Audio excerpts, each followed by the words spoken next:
जब धरती तपती है, जब सूर्य अपनी पूर्ण तेजस्विता में जगत को प्रकाशित करता है, तब आरंभ होता है पुण्य तप और भक्ति का पावन महीना बैसाख मास। राधे राधे भक्तों, कैसे हैं आप लोग? आशा करती हूँ अच्छे होंगे और भगवान से कामना करती हूँ कि आपका प्रत्येक दिन शुभ और मंगलमय हो। शास्त्रों में कहा गया है कि इस मास में किया गया एक छोटा सा पुण्य भी अनेक गुना फल देता है।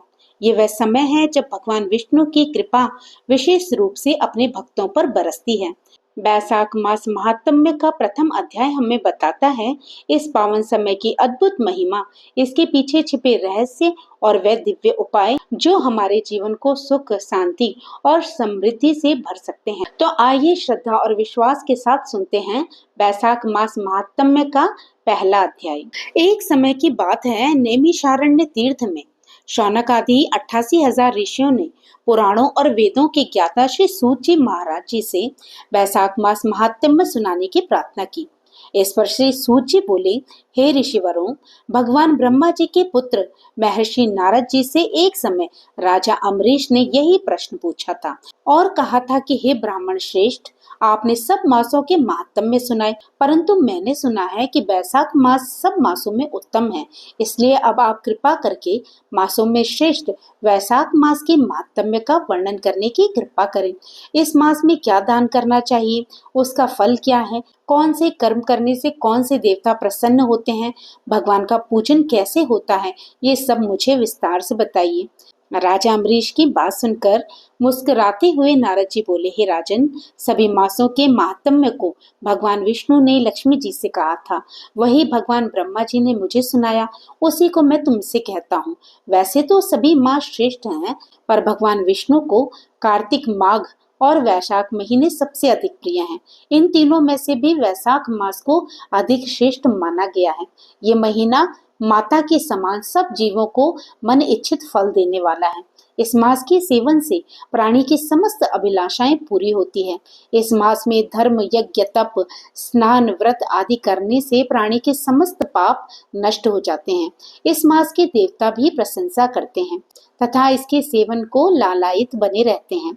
जिस तरह विद्याओं में वेद, मंत्रों में प्रणव, वृक्षों में कल्प वृक्ष, गौओं में कामधेनु, नागों में शेषनाग, पक्षियों में गरुड़ जी, देवताओं में श्री विष्णु भगवान, वर्णों में ब्राह्मण, प्रिय वस्तुओं में प्राण, मित्रों में पत्नी, नदियों में गंगा, तेजधारियों में सूर्य, शस्त्रों में सुदर्शन चक्र, धातुओं में स्वर्ण, वैष्णवों में शिव तथा मणियों में कौस्तुभ मणि सर्वश्रेष्ठ है, उसी प्रकार भगवान के भक्तों के लिए वैशाख मास सबसे उत्तम है।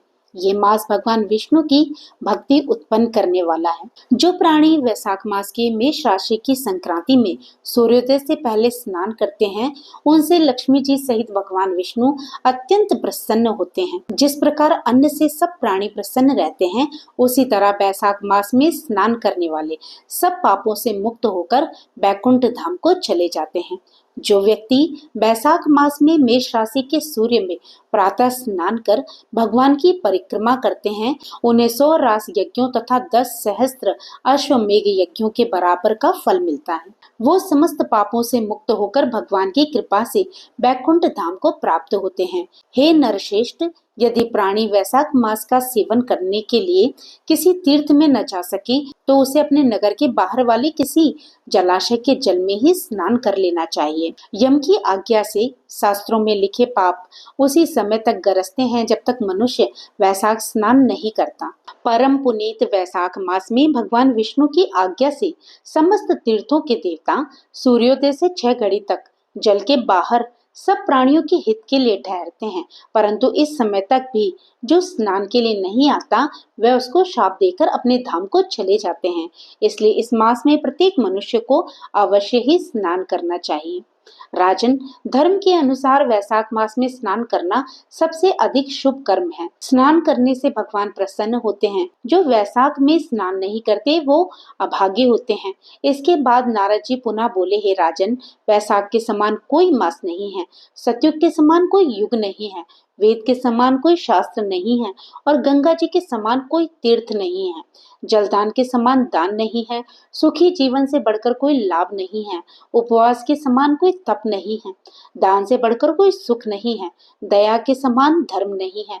धर्म के समान मित्र नहीं है। सत्य के समान यश नहीं है। आरोग्यता के समान हर्ष नहीं है। भगवान विष्णु से बढ़कर कोई रक्षक नहीं है। माधव के समान पवित्र इस संसार में कोई और दूसरा नहीं है, तथा वैशाख जैसा मास भी कोई दूसरा नहीं है। राजा अम्बरीश ने पूछा, हे मुनि, वैशाख माह के व्रत का क्या विधान है? इसमें किस तपस्या का अनुष्ठान करना पड़ता है? क्या दान होता है? और किस प्रकार भगवान केशव की पूजा की जाती है? हे ब्रह्मर्षि, आप भगवान श्री हरि के प्रिय भक्त तथा सब कुछ जानने वाले हो, इसलिए कृपा करके मुझे ये सब बातें बताइए।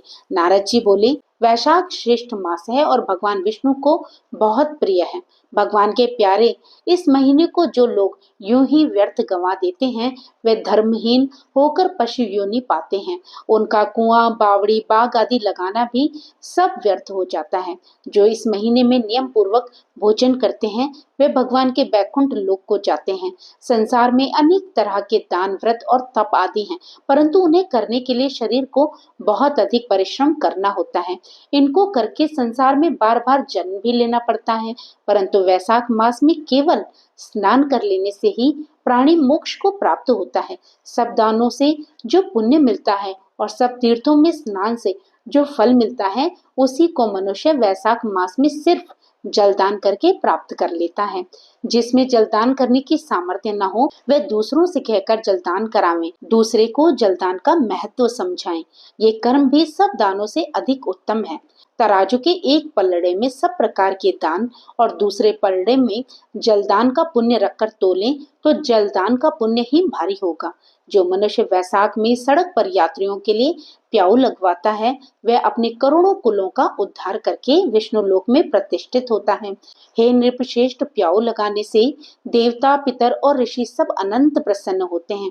जिसने प्याऊ लगाकर रास्ते में थके मांदे मनुष्यों को संतुष्ट किया है, उसने ब्रह्मा, विष्णु और शिव आदि देवताओं को संतुष्ट कर लिया। हे राजन, वैशाख मास में जल की इच्छा रखने वाले को जल, छाया चाहने वाले को छाता और पंखे की इच्छा रखने वाले को पंखा देना चाहिए। हे राजेंद्र, जो प्यास से पीड़ित महात्मा पुरुष के लिए शीतल जल देता है, उसे 10,000 राजसूय यज्ञों का फल मिलता है। धूप, परिश्रम और पसीने से पीड़ित ब्राह्मण को जो पंखा डुलाकर हवा करता है, वह सब पापों से रहित होकर भगवान का पार्षद होता है। पंखा दान न करने वाला अनेक प्रकार से वात आदि रोगों से दुखी होता है और नरकवास करता है। जो थके हुए ब्राह्मण को कपड़े से भी हवा कर देता है, वह भी सब पापों से छूटकर मुक्ति पाता है। जो शुद्ध मन से ताड़ का पंखा दान करते हैं, वे सब पापों का नाश करके ब्रह्मलोक को जाते हैं। वैशाख मास में छतरी जरूर दान करें। जो मनुष्य विष्णु भगवान के प्यारे इस वैशाख मास में छतरी दान नहीं करते, उनको कहीं जगह नहीं मिलती और वे महाक्रूर पिशाच बन के पृथ्वी पर घूमते हैं। जो विष्णु प्रिय वैशाख मास में जूतों का दान करते हैं, वे यमदूतों का तिरस्कार करके सीधा विष्णु लोक में जाते हैं। मतलब उन्हें यमदूतों का मुख देखना ही नहीं पड़ता। ब्राह्मण की याचना करने पर जो भी खड़ाऊ का दान करते हैं, वे राजा बनते हैं। जो मार्ग में धर्मशाला आदि बनवाते हैं, उसका फल तो ब्रह्मा जी भी नहीं कह सकते। ब्राह्मण, अतिथि आदि को कोई भोजन दे तो उसके फल का भी अंत नहीं है। जो मनुष्य मार्ग के थके हुए ब्राह्मण के लिए आश्रय देता है, उसके पुण्य फल का तो वर्णन ही नहीं किया जा सकता।